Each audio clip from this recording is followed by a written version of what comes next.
3 hari lagi, Mahkamah Konstitusi akan memutus perkara sengketa hasil Pilpres 2024. Tudingan kecurangan dan pelanggaran pemilu yang terstruktur, sistematis, dan masif dituduhkan pasangan Capres-Cawapres Anies Muhaimin dan Ganjar Mahfud. Termasuk soal dugaan mobilisasi bantuan sosial jelang Pilpres untuk memengaruhi preferensi pemilih. Atas tudingan ini, MK telah memanggil 4 Menteri Jokowi untuk menjelaskan benar tidaknya tudingan ini. Salah satunya Calon presiden dengan perolehan suara terbanyak, Prabowo Subianto, menegaskan tuduhan itu sama sekali tidak berdasar dan melukai perasaan simpatisan dan para pemilih Prabowo Gibran.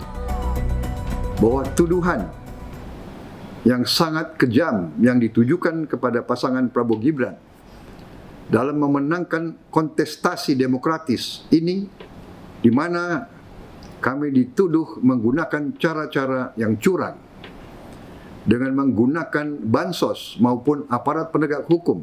Kita sadari bersama bahwa itu adalah tuduhan yang tidak mendasar. Dan kami dapat memahami bahwa pendukung Prabowo Gibran, para pemilih Prabowo Gibran, sungguh amat terganggu dan memiliki reaksi yang cukup menyentuh hati terhadap tuduhan-tuduhan tersebut. Jelang putusan MK, sejumlah pihak mengajukan diri sebagai amicus curiae atau sahabat pengadilan. Harapannya bisa ikut meyakinkan hakim bahwa telah terjadi pelanggaran dan kecurangan di Pilpres. Salah satunya diajukan Ketua Umum PDI Perjuangan Megawati Soekarnoputri. Ahli hukum tata negara meyakini amicus curiae ini tidak akan mengganggu independensi hakim konstitusi dalam melahirkan putusan. Terlebih dalam Undang-Undang MK, selain 2 alat bukti, diperlukan juga keyakinan hakim yang didapatkan dari luar ruang sidang. Dalam mengambil keputusan, kita itu kan mengenal pembuktian bukan pembuktian formil yang hanya berdasarkan pada alat bukti. Tapi kita kenal pembuktian undang-undang negatif. Selain alat bukti yang di dalam undang-undang MK disebutkan minimal 2 alat bukti, ada juga keyakinan hakim. Nah, keyakinan hakim ini tentu tidak hanya berdasarkan pada apa yang ada dalam persidangan. Dia juga perlu kemudian ketika ada masukan-masukan sepanjang itu kemudian relevan isinya dan kemudian bisa kemudian dipertimbangkan, ya itu masuk pada keyakinan hakim, bukan pada 2 alat bukti tadi. Nah, jadi sebenarnya menurut saya, mari kemudian ruang ini dibuka saja. Pada akhirnya kan kita yakin amicus curiae ini tidak akan kemudian mengganggu independensi hakim MK. Selain amicus curiae, baru kali ini juga MK memberikan ruang bagi para pihak sengketa Pilpres untuk menyerahkan kesimpulan. Semua menjadi ikhtiar hakim konstitusi untuk menggali keadilan yang sesuai substansi. Tim Liputan Kompas TV, Jakarta.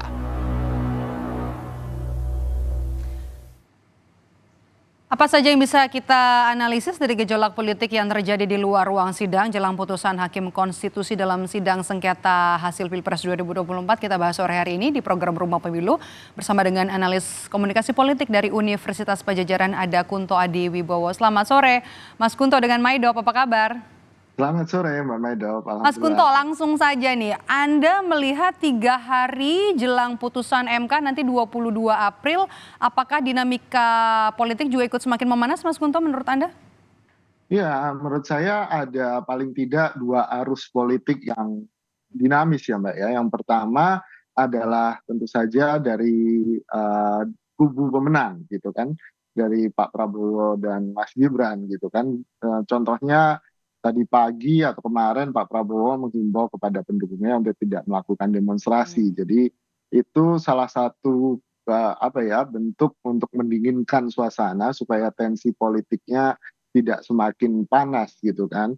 Dan kita juga bisa melihat bagaimana Gerindra dan koalisi Prabowo Gibran justru sudah memandang jauh melewati atau melampaui putusan MK hari Senin. Mereka bahkan sudah mulai menghitung kabinet, sudah mulai melakukan pertemuan-pertemuan intensif, dan bahkan beberapa isu soal pertemuan Prabowo Megawati setelah putusan MK ini gitu. Jadi itu di satu sisi. Di sisi lain ada kubu yang menuntut sengketa pemilu ini gitu kan. Ada kubu 01 dan 03.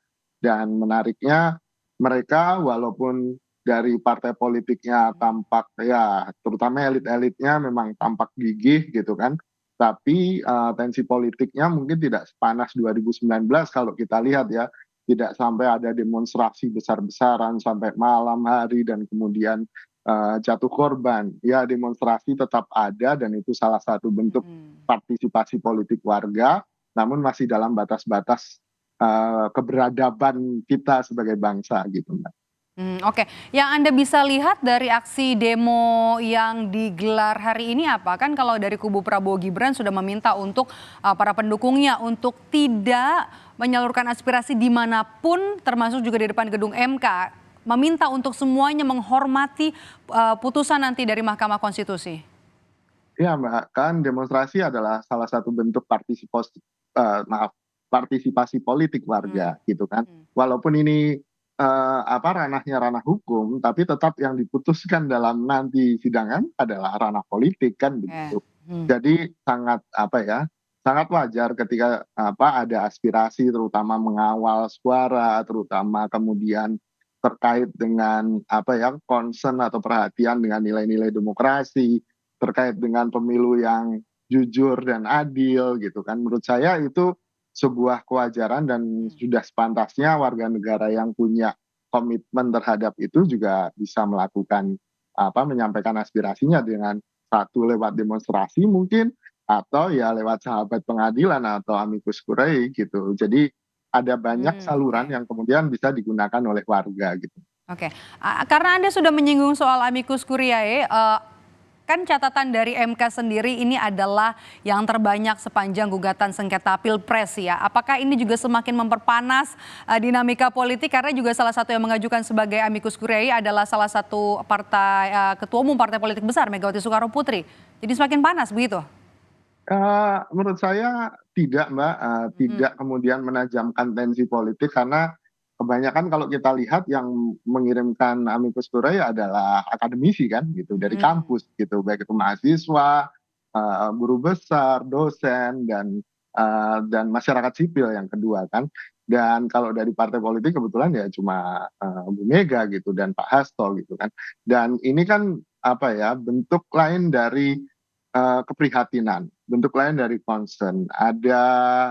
Ada rasa keadilan di masyarakat yang terganggu, yang kemudian itu disuarakan oleh kelompok-kelompok akademisi dan masyarakat sipil. Dan kebetulan mungkin beririsan dengan entah itu kepentingan politik, entah itu rasa keadilan dari Bu Mega gitu kan. Jadi saya melihatnya bukan dalam bentuk konspiratif bahwa semua yang mengirimkan amicus curiae akan membantu PDIP atau Bu Mega, enggak. Tapi kebetulan ada concern yang sama dan concern itu kemudian terwujud dalam bentuk amicus curiae gitu. Oke.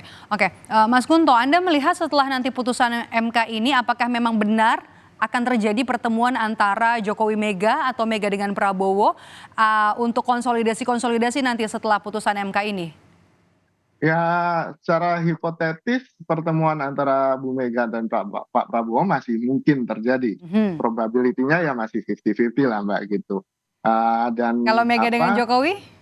Nah, kalau Bu Mega dengan Pak Jokowi kayaknya lebih kecil probability-nya gitu, kemungkinannya itu akan terjadi. Karena sampai sekarang menurut saya sudah ada perbincangan kan, Mbak Puan sudah dikirim untuk kemudian ngobrol dengan petinggi-petinggi Gerindra dan saya pikir itu urusan technicality diselesaikan sebelum akhirnya dua orang tokoh atau elit politik ini bertemu.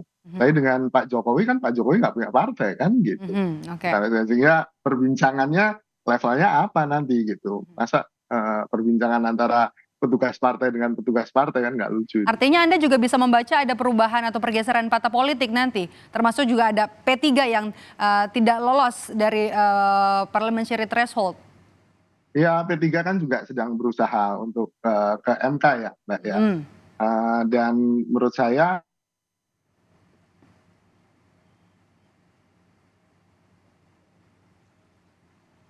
Mas Kunto, audionya sebenarnya termute.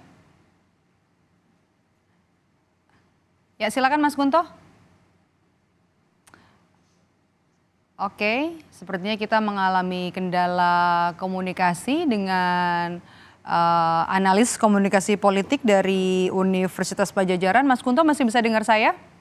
Iya, sudah, Oke, sudah. ya. Sudah. Jadi gimana nih soal peta politik, akan ada perubahan secara signifikan nggak setelah putusan nanti?